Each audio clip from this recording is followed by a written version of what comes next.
Je vais peut-être commencer par l'état de la coalition. Ici, je suis présidente de l'Assemblée nationale et donc dans mon travail, dans cette fonction de président de l'Assemblée nationale, on a la charge d'interagir, d'encadrer 500 députés.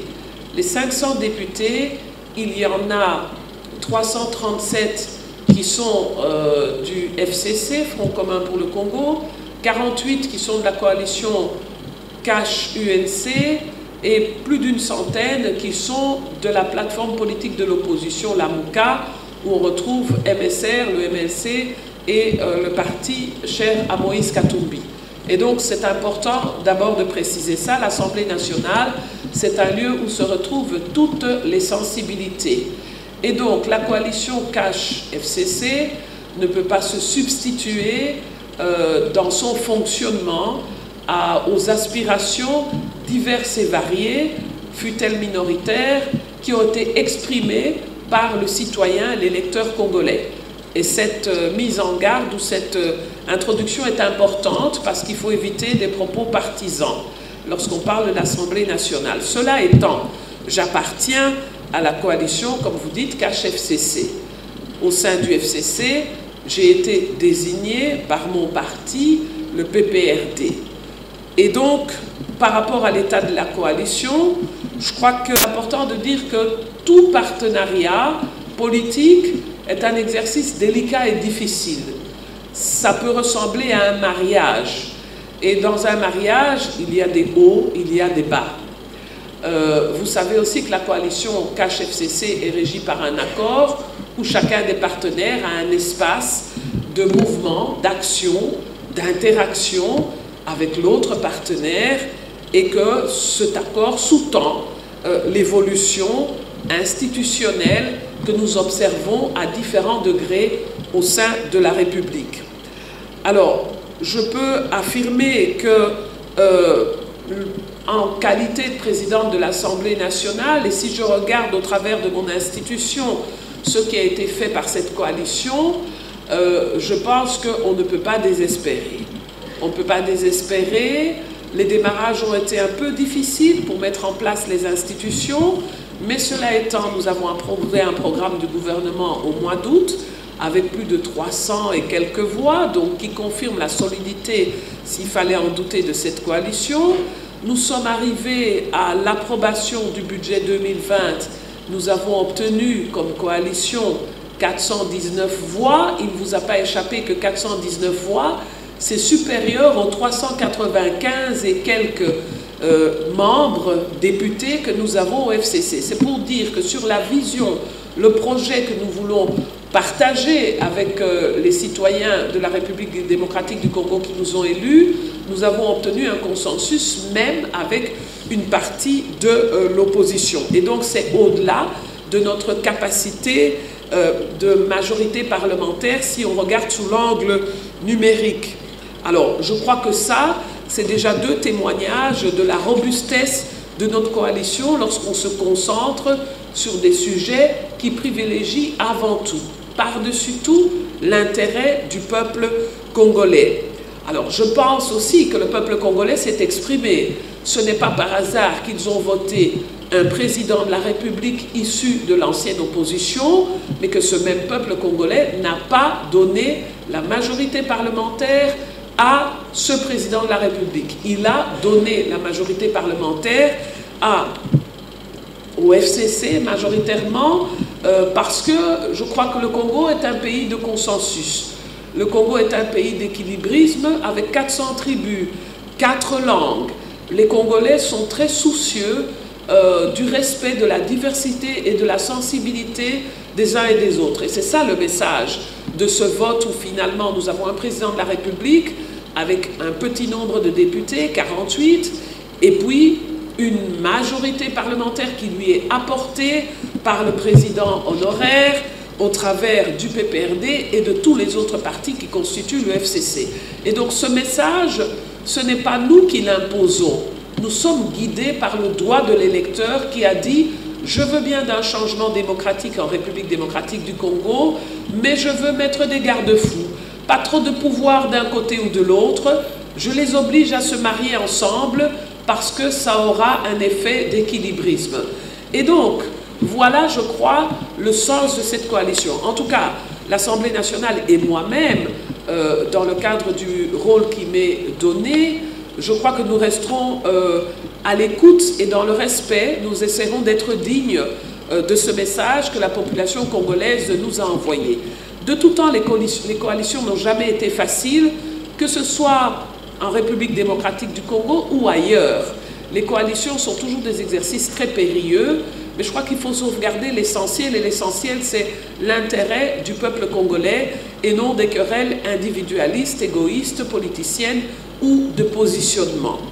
S'agissant de la question sur la dissolution, alors, vous avez probablement fait référence aux propos du président de la République lorsqu'il était à l'extérieur du pays, à Londres. Moi, j'ai le privilège, de par ma fonction, de ne pas avoir besoin d'attendre qu'il soit à l'extérieur pour parler de certains sujets. Et donc, le 13, lundi 13, nous avons eu, comme le veulent les pratiques institutionnelles en République démocratique du Congo, nous avons eu un long entretien de 2h30 avec le président de la République, le président Félix Tshisekedi. J'étais accompagnée de mon collègue du Sénat, le président Tamboué, et nous avons eu pendant 2h30 un très long entretien et nous avons fait un tour d'horizon complet sur les sujets qui sont des points d'alerte, sur les sujets qui peuvent mettre le citoyen congolais mal à l'aise, sur les sujets qui peuvent diviser ou qui ne peuvent pas faciliter la cohésion nationale. Aussi bien la dissolution que les sujets sur les provinces, que l'évaluation de certains textes de loi, que les réformes institutionnelles. Et donc ce fut un entretien vérité. Mais le devoir de responsabilité m'impose de réserver la primeur de cet échange à celui qui nous a fait le privilège de nous recevoir. Mais c'était un entretien franc où chacun a ses convictions, chacun a son identité politique, chacun a aussi son expérience institutionnelle et la met au service de la nation. S'agissant donc de ce sujet sur la dissolution, mon collègue du Sénat et moi-même, nous lui avons rappelé la ratio legis de l'article 148. Il ne faut pas jeter des articles de la Constitution en pâture à des incompréhensions ou des malentendus. L'article 148 parle bien de dissolution de l'Assemblée nationale, mais dans des cas précis. Il y a des conditionnalités. Il faut qu'il y ait une crise persistante entre le gouvernement et la Chambre basse du Parlement, ce qui pour l'heure n'est pas le cas puisque les programmes du gouvernement et le budget ont été votés au-delà de notre propre majorité parlementaire. Donc, sérénité en ce qui concerne le dialogue entre institutions. Par ailleurs, selon le prescrit de cet article, le président de la République est invité, dans le cadre de cette crise, à consulter le Premier ministre, le président de l'Assemblée nationale et le président du Sénat. Et avant toute décision, faute de quoi, en fait, on serait dans une violation de texte. Et la violation de texte est régie, en fait, par l'article 165 de la Constitution, qui dit que toute personne qui méconnaît notre loi fondamentale peut être exposée au cas de haute trahison pour violation intentionnelle de la Constitution. Je ne cite que les articles, je ne prends pas position, mais il me semble important de rappeler à tous que n'est pas juriste qui veut, et donc nous devons être très prudents par rapport à nos opinions publiques, par rapport à nos citoyens du monde rural, quand nous, à Kinshasa, nous traitons ou nous évoquons des textes constitutionnels. C'est pour ça d'ailleurs que le droit prévoit qu'il y ait une spécialité, et nous avons ici en RDC des grands professeurs de droit constitutionnel. Je leur laisse parler de la Constitution mieux que moi, qui en toute humilité ai reçu ce texte avec les 80 millions de Congolais. J'y souscris, j'y obéis et je me laisse soumettre par ces textes. Cependant, pour ma part, je trouve aussi quand même que le débat actuellement peut poser question. Le débat peut sembler aussi indécent. Nous avons, nous, la chance, de par notre métier passé, quand nous luttions auprès des femmes du monde rural, contre les sévices des guerres qui emmènent des problèmes de violence et particulièrement de violence sexuelle. J'ai été amenée à traverser tout le Congo et aujourd'hui encore, nous essayons, malgré nos fonctions, de rester sur terrain.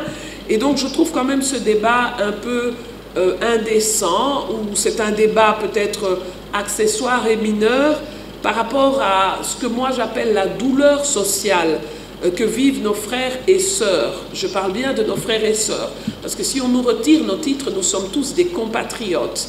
Et à l'urgence donc de répondre à ces difficultés profondes.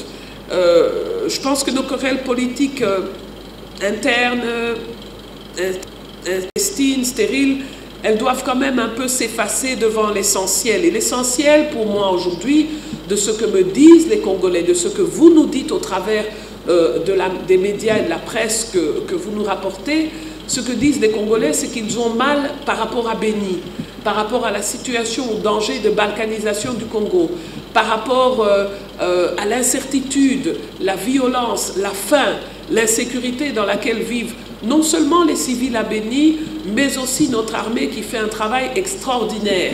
Et cette armée ne fait pas ce travail extraordinaire que depuis maintenant.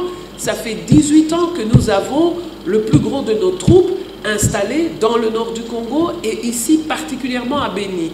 Quand on a 21 000 militaires à Béni qui vivent dans des conditions difficiles, quand leurs épouses viennent nous voir pour parler de la difficulté de la paye, de la difficulté en attribution ou allocation de vivres, on se sent vraiment très petit par rapport à des discussions un peu d'intellectuels sur la dissolution, la constitution, etc.